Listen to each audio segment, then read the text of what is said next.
लेकिन सबसे बड़ी बात यह है कि दिल्ली के अंदर, दिल्ली के दिल में जो धमाका हुआ है वो वाकई अनएक्सपेक्टेड था।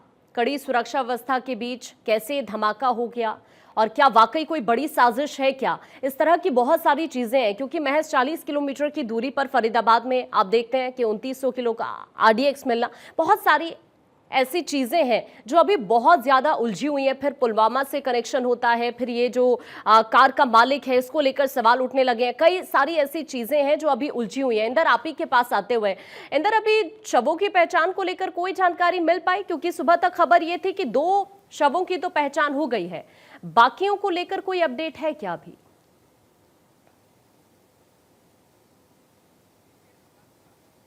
अगर थोड़ा देंगी तो मैं बेहतर आपको समझा पाऊंगा और अपने दर्शकों को भी मैं बता रहा था कि डॉक्टर उमर और कर ली गई है कि उमर ही था। मैं अपनी पहली बात खत्म करता हूं। देखिए, जिस तरीके से फरीदाबाद में जो रेड चल रही थी ना, तो कहीं ना कहीं उस रेड को ये जो डॉक्टर उमर है वो भी इस रेड को देख रहा था कि किस तरीके से चल रहा है, और गिरफ्तारी का डर इसको भी था। तो कहीं ना कहीं देखिए, जो ये लाल किले के सामने जो ब्लास्ट किया गया, कहीं ना कहीं ये पैनिक करके किया गया है, ये प्लान नहीं था।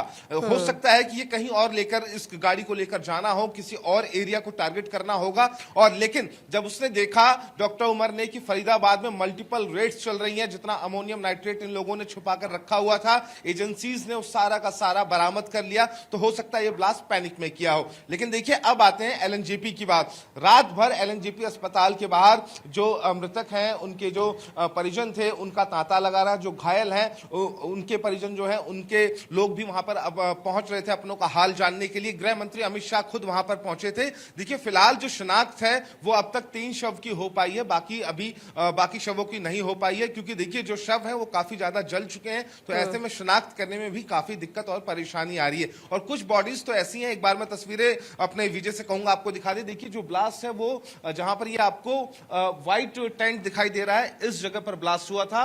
और ब्लास्ट होने के बाद आप देखिए, इस वक्त मैं तकरीबन 100 मीटर से ज्यादा की दूरी पर खड़ा हूं, और इस साइड अगर लेफ्ट में आप देखेंगे तो यहां पर ये जो जैन मंदिर है, यहां पर भी जो शरीर के अवशेष हैं वो ठीक है इंदर, आपकी आवाज अभी ठीक से नहीं आ पा रही है। मैं आपके पास वापस लौट रही हूं।